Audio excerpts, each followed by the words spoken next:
Hadis ini hadis yang sangat penting, di mana Rasulullah SAW bersabda, umirtu an uqatilan nas, saya diperintahkan untuk memerangi manusia sampai mereka bersyahadat la ilaha illallah wa anna muhammadar rasulullah. Kemudian mereka menegakkan salat dan membayar zakat. Kalau mereka melakukan itu, maka darah mereka terjaga dan harta mereka juga, kecuali dengan hak al-Islam dan perhitungan mereka pada Allah Subhanahu wa taala. Rawahu al-Bukhari wa Muslim.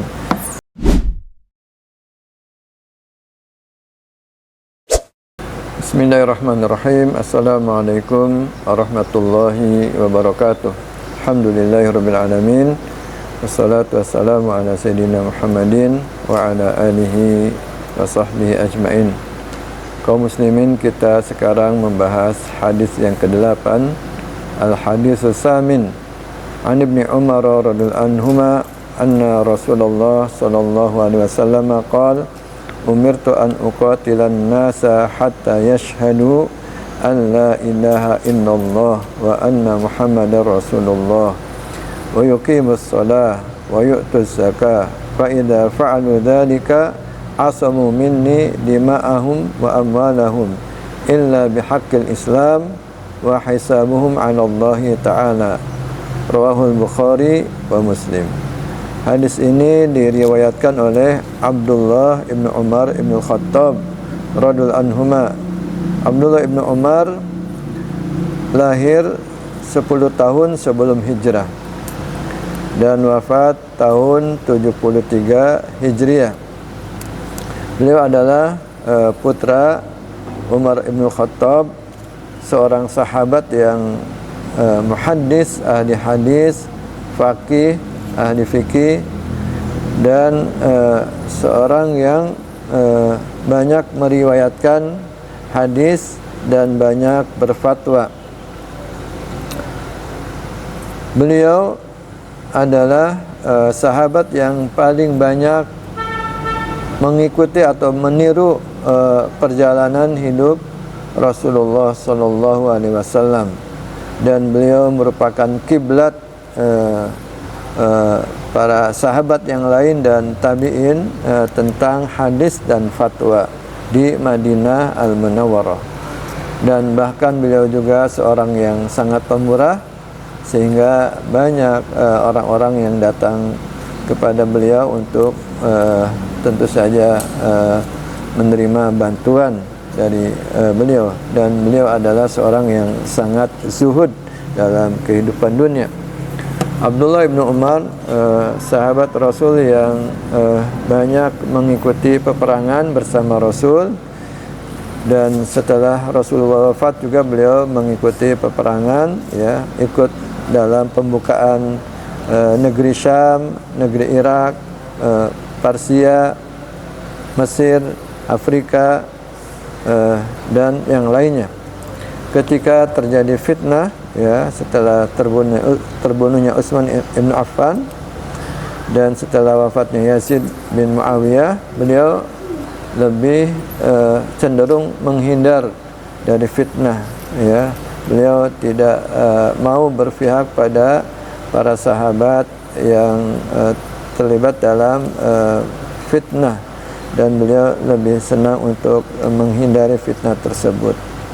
Walaupun beberapa kali ditawari untuk menjadi qadhi atau hakim atau menjadi pemimpin wali, maka beliau menolak. Bahkan Abu Musa al-Asy'ari mengangkat beliau atau menunjuk beliau untuk menjadi khalifah, tetapi beliau menolak.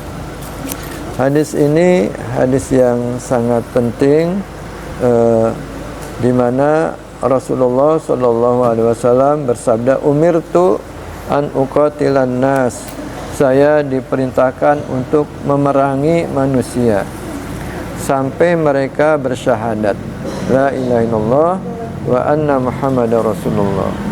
Kemudian mereka menegakkan salat dan membayar zakat.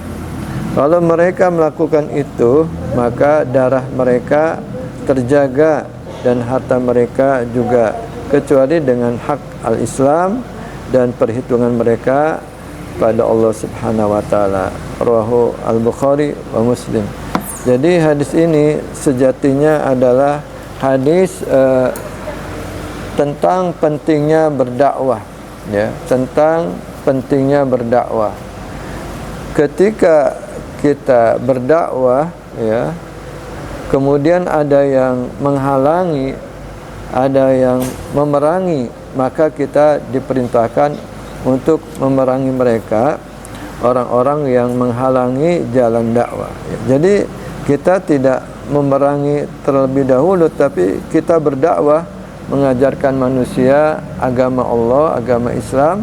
Ketika mereka menghalangi jalan dakwah, ketika mereka menghalangi untuk jalan Islam, maka Rasulullah diperintahkan dan para sahabatnya dan kita semua diperintahkan untuk memerangi manusia. Jadi manusia yang dimaksudkan di sini ya orang-orang yang para penyembah berhala secara umum, dan khususnya orang-orang yang murtad, yang keluar dari agama Islam, maka itu wajib diperangi, karena orang-orang yang murtad ini menimbulkan fitnah, ya, mengajak orang untuk sesat atau keluar dari agama Islam. Maka Allah Subhanahu wa taala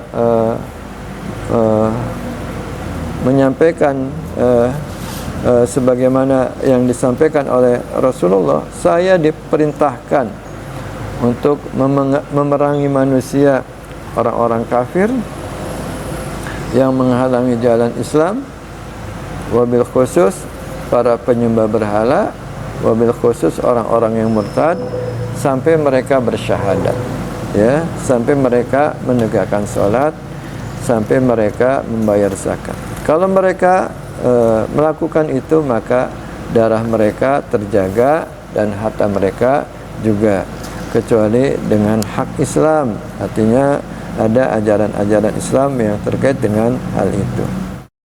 Jadi hadis ini kita jangan salah memahaminya, bahwa hadis ini adalah hadis tentang pentingnya berdakwah kepada umat manusia. Ketika umat manusia menghalangi jalan dakwah, ya, menghambat jalan dakwah, bahkan mereka memerangi umat Islam, maka umat Islam wajib untuk membela diri, dan memerangi di sini membela diri seperti yang terjadi di dalam sejarah Islam, ya. Ini sangat penting untuk kita fahami dengan pemahaman yang benar, supaya kita tidak salah di dalam memahami ajaran Islam, ya, bahwa Islam itu adalah agama dakwah. Kita diperintahkan untuk menampilkan ajaran Islam, memperlihatkan ajaran Islam, menyampaikan ajaran Islam, tetapi kita tidak diperintahkan untuk memaksa umat manusia untuk masuk Islam. La ikraha fid din. Jadi ini prinsip yang sangat penting, la ikraha fid din. Tidak ada paksaan bagi manusia untuk masuk ke dalam Islam. Tetapi kita tugas kita adalah menyampaikan, ya. Tugas kita adalah memperlihatkan ajaran Islam. Tugas kita adalah mengajak manusia untuk memahami ajaran Islam, kemudian mengimani ajaran Islam dan menerima ajaran Islam. Karena inilah agama yang diturunkan oleh Allah Subhanahu wa taala kepada para nabi dan para rasul, mulai dari Nabi Adam alaihissalam, ya, sampai Nabi Muhammad sallallahu alaihi wasallam, termasuk Nabi Isa alaihissalam. Allah Subhanahu wa taala cuma menurunkan satu agama, innad dina indallahil Islam, sehingga agama ini wajib disampaikan untuk seluruh umat manusia, dan agar manusia hanya beribadah, hanya menyembah kepada Allah saja dan tidak mensekutukan Allah. Ketika mereka menolak itu, maka kita boleh memerangi mereka karena mereka mengingkari Allah Subhanahu wa taala. Demikian, wallahu a'lam bishawab. Assalamualaikum warahmatullahi wabarakatuh.